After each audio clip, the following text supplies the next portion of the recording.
Hi everyone, today I've got 4 real-life creepy stories from Chinese online community to share with you. Hopefully they'll give you a little chill in this scorching summer heat. But before we start, I like to do a little research. Do you prefer this kind of stories or crime case breakdowns? Let me know in the comments. If you're not into spooky stuff, I might consider dropping this segment. Alright, enough chit-chat, let's start the first story. Let me tell you about a weird thing that happened to me before the new year. It still gives me chills thinking about it. At the time, I've been feeding a stray cat in my neighborhood. One day in late December, I worked overtime and didn't get home until almost 10 p.m. I hurriedly grabbed some heated cat food and hand warmers, planning to check on the cat. It was cold and I was in a rush, so I took a shortcut through a dimly lit alley. As I was passing through an intersection, I spotted an old lady in a bright red tracksuit standing behind a car, but her posture was super weird. She was hunched over, knees bent, like she was half squatting. She was completely motionless, frozen in that position. Her face was so pale it seemed to glow in the dark, really freaked me out. Then I stopped and stared at her, trying to decide if I should walk past. As I was hesitating, she suddenly raised one hand and turned her head towards me, grinning in my direction. At that moment, my legs went weak and I wanted to turn back. But I kept thinking about the cat, so I stilled myself and walked past her. She didn't move, just turned her eyeballs, and kept that creepy pose and expression the whole time. Just as I reached the corner, she suddenly let out a series of loud, deliberate coughs. The sound was so startling I nearly jumped out of my skin. I looked back and she was still in that pose, just facing a different direction now. I figured she must be mentally ill and hurried off to the convenience store at the end of the street. While in the store, I gradually calmed down and got angry, thinking she must have been trying to scare me on purpose. After feeding the cat, I decided to go back the same way to see if she was still there. If she was, I planned to give her a piece of my mind. No matter if she was mentally ill or not, hiding in the dark to scare people, it is quite vicious. Sure enough, when I went back, she was still there. But this time, she was standing normally at the empty intersection, still with that creepy grin. When I got close, I stopped and yelled at her. "What are you doing here? Are you sick or something? Scaring people in the middle of the night?" Surprisingly, while her expression remained weird, she calmly replied, "I'm waiting for my son." Waiting her son in the dark freezing night? It is insane. At that point, I was sure she was mentally ill. Instantly, I relented. I couldn't bring myself to argue with a sick person. So I hurried home and pulled the whole thing out of my mind before going to sleep. The next morning, I took the same road to give the cat some breakfast, but this time, I ran to a funeral procession. There were lots of people in the mourning clothes, burning people money at the intersection. As the hearse passed by, I glanced at it and felt my entire body go cold. The photo on the front of the hearse was of the old lady I've seen last night. Around here, we usually have a 3-day wake before the funeral, so I'm certain that the lady had already been dead when I saw her. So what on earth did I encounter that night?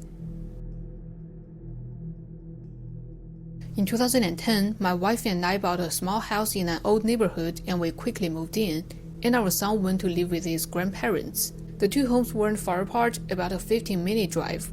So every day after work, my wife and I would go to my parents' house to be with our son, then come back home to sleep. One day, I got off work early and was watching TV on the couch when I heard a cat meowing outside. I got up to check, but as I opened the door, a big cat suddenly rushed in and hid under the sofa. This cat was huge, snow white all over except for a black spot on its head. I pulled the door and walked towards it, planning to catch it.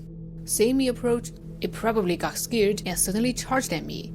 Even though I'm not usually afraid of cats or dogs, I still flinched. As I was hesitating, it bolted to the door, found it pulled, then turned and ran into the room on the right, hiding in some corner. I followed to look for it but couldn't find it anywhere. I figured it must have escaped through the front door while I was searching. But since I didn't actually see the cat leave, something felt off. I searched again several times later but still found nothing. I thought, my house isn't that big and there isn't much furniture. Where could a cat hide? It must have escaped. So I stopped thinking about it. But then, strange things started happening one after another. There was a pavilion in my parents' neighborhood that had become a gathering spot for stray cats at night. The neighbors were kind-hearted and would feed them. My son loved cats too and would often bring leftover food for them. He always said he wanted to keep one, and after a while, I started warming up to the idea. On a Friday after the incident, I went to feed the cats with my son as usual. While the big cats were eating, we heard a kitten meow from a corner behind us. I went to look and found a tiny kitten, probably just a few days old. Coincidentally, this kitten was also white with a black spot on its head, immediately reminding me of the cat that had run into our house a few days before. I found it interesting and picked it up. My son's eyes lit up when he saw the kitten, insisting we keep it. My wife disagreed, so I suggested we could take it home for a few days and then find someone to adopt it. That night, our son took the kitten to his room and it obediently curled up on his bedside table to sleep. Early the next morning, my wife told me the kitten had peed on our son's bedsheets, making a big mess. She demanded we get rid of it immediately. With no choice, we took the kitten back to the pavilion when we dropped our son off at my parents'. It started raining for the next few days, making our house very damp. Every night when we came home, we smelled something awful as soon as we opened the door. At first, we thought something had gone moldy, but over the next few days, the smell got stronger. At the same time, I noticed other strange things in the house. First, even though the kitten had been gone for days, I found small cat paw prints on the floor in our son's rooms. They went from the door to the window, and there were wet prints on the mattress too. But the prints were only in our son's room, nowhere else. I thought maybe they were left by the kitten earlier and had reappeared due to the dampness, so I cleaned up the paw prints and thoroughly checked every corner of the room, finding nothing unusual. But then weirder things happened. White cat hair started appearing all over the house. It was all over our black clothes. Anyone would think we had a cat. My wife complained about it, and we even found lots of it on the stove. So we searched the whole house again, moving beds and cabinets, but found no signs of a cat.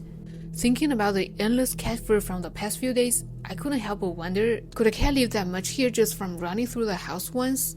On Friday night, my wife and I came home together. As soon as we opened that door, we smelled that odor again. My wife thought something was wrong too. She figured it was either the kitten's pee smell or that big cat had died somewhere in the house. I said that was impossible. In this heat, a dead cat would smell much worse by now. So we decided to thoroughly check our son's room. We lifted the mattress and removed 3 bed slats until we could see the bed frame. There, we found a puddle of yellowish red liquid that smelled foul. It must have been the big cat's urine. We were relieved to have found the source of the smell and cleaned it up together, but how to explain all the white fur? I didn't think too much about it. The next day, we spent time with the families, and when we came home that night, the weird smell was gone. I thought that was the end of it. A week later, I went on a business trip to Qingdao. That night, I was on the phone with a colleague discussing work when I noticed something odd. My wife kept calling me repeatedly. Worried it might be urgent, I quickly hung up on my colleague and called her back. As soon as she answered, she told me, crying, that she had just seen a big white cat with a black spot on its head sitting on the kitchen stove. He was terrified and didn't know what to do. I immediately tried to calm her down, telling her to lock herself in the bedroom and that my father would come to help. After the call, I lay in bed thinking about the whole situation and realized how many strange things had happened. First, had this cat been hiding in our house the whole time? But it had been 2 weeks. How could it have stayed perfectly hidden? And what had it been eating and drinking all this time? The more I thought, the more chilled I felt. Unable to sleep, I started randomly looking at my phone. Then, as if by fate, I came across a photo in my album from last year. It was a night shot of the entrance to Tianhe East Tunnel. Suddenly, I remember that night. I was driving home after work dinner when a cat suddenly darted out at the tunnel exit. The cat stood in the middle of the road, turning its head to look at me, its eyes glowing green in the dark. I was going too fast to avoid it and could only slam on the brakes, but it was too close. The car hit the cat. I felt the right wheel bump over something, but you are not allowed to stop in the tunnel, so I kept driving. Thinking back now, I suddenly realized that the cat had exactly been white with a black spot on its head. It looked like this guy had been haunted by the cat's soul and trapped in some kind of cycle. I bet it reminds you of the black cat from Alan Poe. Seems like in many cultures, cats are always related to some supernatural power, and they could take revenge on the people who hurted them. What I want to say about it is, well done, kitty. Summer of 1979, my 31-year-old uncle got into trouble. That day at noon, after spraying pesticides, my uncle went to a pond at the foot of a hill in the village to wash up. The pond was in a pretty isolated spot, and by noon, the village was quiet with hardly anyone around. Accidentally, my uncle slipped and fell into the pond. By chance, one of my cousins, about 10 years old at the time, was passing by. He saw my uncle struggling in the water and got scared. He started yelling in the village, "Help! Come quick! Someone's falling in the water!" He kept shouting, and the guy, let's call him Mr. A, living in the house behind the pond. Mr. A opened his door and looked toward the pond from a distance, but didn't see anything. So he yelled at my cousin, "What are you screaming about? Your uncle's head is still above the water." Then, ignoring my cousin's cries and pleas, he went back inside and locked the door, never coming out again. so my cousin watched helplessly as his uncle struggled desperately in the water. He was frozen in shock for a moment before he snapped out of it and ran home to get help. But by the time my uncle and the others arrived, the water surface was calm with nothing in sight. They tried emergency rescue, even bringing fish nets from the neighboring team, but it was too late, and his body wasn't recovered until that evening. Afterwards, many villagers privately cursed Mr. A for his indifference. For years, whenever we talked about my uncle, we couldn't help but wonder if only that guy had gone to check. But reality doesn't have what-ifs. About 20 years later, news suddenly spread in the village. The eldest son of Mr. A had suddenly drowned in a lake one evening. It turned out that Mr. A's eldest son worked in the city. After work, he and his fellow villager, let's call him Mr. B, often went to construction sites, supposedly to collect scrap, but actually to steal valuable metals like copper and iron to sell. One time, they stole some copper wire and were caught by the security. They ran, with security chasing them. In a panic, they ran to a lake edge and, finding nowhere else to go, jumped in to swim across. Before jumping, his friend threw away the stolen goods, but this guy, being greedy, hung the copper wire around his neck before jumping in.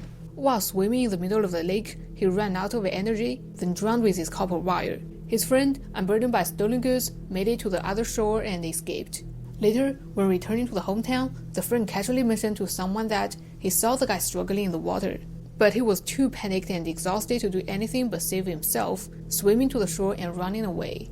Afterward, villagers privately said this was karma for Mr. A. Ironically, Mr. A started cursing Mr. B for not helping. You think the story ends here, right? I thought so too, until recently when my mom told me something else. Later on, Mr. B got older and had trouble finding work away from the village. Finally, he ended up working at a private chicken farm in the village. At first, it was okay. He worked hard and his employer liked him and he earned quite a lot of money to support the family. But then one day, he fell into the manure pit. He struggled in it for half an hour, asking for help, but no one was there to save him. Finally, his boss found him and rushed him to the hospital. Fortunately, his life was saved, but his spine and brain was damaged. He could never stand up again, being half-weighted. Hearing all this, I couldn't help but thinking it was too much of a coincidence. Could this really be a karma? You know what I found really creepy about this whole thing? The karma that Mr. A and Mr. B got seems to match up perfectly with how bad their actions were. Think about it. Mr. A was the worst offender. He straight up ignored someone who needed help, and look what happened. He got hit with the heaviest payback by losing his own son. Now Mr. B, he wasn't quite as bad. Sure, he didn't help, but the guy was exhausted and just trying to save himself, so his punishment was a bit lighter. At least he kept his life. It makes you wonder, doesn't it? Is there some kind of cosmic justice system out there dishing out punishments to fit the crime? This happened to a friend of mine, but she's more like an auntie's age, so I call her Auntie here. Auntie was a straight arrow, warm-hearted kind of person, but for some reason, maybe her constitution or her birth date, she often ran into weird stuff. Auntie lived in a company-provided apartment. It wasn't big, just a living room and 2 bedrooms. To boost employees' benefits, the company had added an extra room to each apartment, extending them straight out onto the ground floor. The new bedroom was pretty spacious with a big window smack in the middle of the outer wall. But it didn't get much sun, so the room was always gloomy. Even though her place was on the 6th floor with no buildings blocking it, the new room was basically a dark hole, and he never really liked it. During that time, her kid was at boarding school and her husband often worked night shifts, so she often slept alone in the new bedroom. The nightmare started sneaking up on her a week later. One night, she woke up feeling like something was pressing down on her. She couldn't move a muscle and her eyes felt like they weighed a ton. She'd experienced this before and knew it was just sleep paralysis, so she didn't think much of it and continued sleeping. But as she closed her eyes, she felt like someone was watching her from beside the bed. When she finally managed to move, she looked around but saw nothing weird. The next morning while washing up, she noticed she had huge dark circles under her eyes and her face was all blotchy. She looked awful. Her co-workers were surprised and asked if she was sick, and they just told them about the night before. Everyone tried to comfort her, saying it was just a nightmare and not to overthink it. And he agreed, but that night, the sleep paralysis feeling came back. This time, she could clearly see someone standing by her bed watching her. It looked like an old woman with white hair. At the same time, she felt a heavy pressure on her chest, making her hard to breathe. She started struggling desperately, trying to call for help. Luckily, her husband had just gotten home. Hearing the commotion, he came over, turned on the light, and woke her up. At that time, he was already drenched in sweat. After that, Auntie couldn't sleep anymore. She barely made it to dawn before rushing straight to work, not wanting to stay in that creepy room any longer. At the office, her coworker saw that he looked even worse than the day before. One close coworker friend guessed Auntie might be dealing with something supernatural, so this friend asked for a photo of Auntie, saying she knew a psychic who could take a look. After work, the coworker went to psychic's place as promised. When the psychic saw the photo, she froze for a moment. Then her expression got really complicated. However, she didn't say anything, just gave a yellow talisman-like thing for Auntie to put under her pillow. Seeing this, the friend realized the seriousness of the situation and rushed back to Auntie's place to give her the talisman and bravely offered to stay the night. With the talisman under her pillow, Auntie naturally felt more at ease falling asleep. But around midnight, that uncomfortable feeling came back. This time, she felt a force pulling at her blanket from the foot of the bed, like it was trying to drag her along with it. As Auntie struggled, she hazily saw a pair of hands slowly reaching in through the window. Suddenly, a huge pair of hands appeared and grabbed them away. When she woke up, she told a friend about it. To her surprise, the coworker had the same dream, or you can say she saw the same vision. Turns out, the coworker had been woken up by Auntie's relentless in the middle of the night. She saw Auntie frowning and struggling to breathe and was debating whether to wake her up. At one point, she glanced at the window and got a shock. She saw a pair of hands reaching in from outside, stretching towards the bed. Startled, she started frantically knocking on the bedside table. The hands quickly withdrew, but soon after, they reached in again. The coworker knocked on the table again, but this time the hands didn't retreat. She gritted her teeth and sat up, and only then did the hands pull back. About 1 minute later, the hands reached in for the third time. At this moment, a huge pair of hands suddenly appeared and grabbed them away, just like in Auntie's dream. As they talked about it, they got more and more scared. They were sure something was wrong, so they went back to the psychic to ask what she'd really seen in the photo. After hesitating for a while, the psychic finally spoke up. She said when she first saw Auntie's photo, she noticed the person's face was covered in blood, a sign of immediate death in a car accident. This was happening because the vengeful spirit of someone who died in a car crash had latched onto Auntie as a substitute. If left unchecked, Auntie would die in a car accident within days. The friend was terrified, and Auntie couldn't help but believe it now. They asked the psychic to perform a ritual to ward off the disaster, scheduling it for Friday night. However, after the ritual, Auntie had another strange dream that night. She dreamed she was on her way to work when she saw a funeral procession pass by. The hearse was so close she could clearly see the dead person's face. It was a slightly aged woman. Then she woke up and heard the funeral music coming from downstairs. Looking from the balcony, a family was holding a funeral. Auntie immediately had a bad feeling. She thought, is there really no way for me to escape this fate? But on Monday, on her way to work, she saw another funeral being held by the roadside. Auntie thought, why is this happening again? Then she happened to glance at the memorial portrait and realized the dead person looked exactly like the one in her dream a couple of days ago, just with different hair color. Just when Auntie was lost in thought, a motorcycle suddenly swerved onto the sidewalk, speeding straight at her. She was so scared she froze on the spot. Strangely enough, when the motorcycle was just centimeters away from her, it suddenly toppled over. In the end, only the driver was slightly injured. Apart from being startled, Auntie was completely fine. After this incident, Auntie packed up and moved out. Amazingly, once she moved, those bizarre things never happened again. She stopped having nightmares and her complexion quickly returned to normal. To this day, we still don't know how it all worked. Maybe the psychic's ritual created a substitute for Auntie, and the motorcycle incident warded off the disaster meant for her. Well, I think the origin, or you can say the source, was the house feng shui. The company just built the extra room outside the building. It destroyed the energy field and attracted some ghosts. That's why Auntie got haunted by ghosts with no reasons. Alright, that's all for today. If you like it, welcome to give me a like and subscribe. The next video is about an absurd case. See you next Saturday night. Bye bye.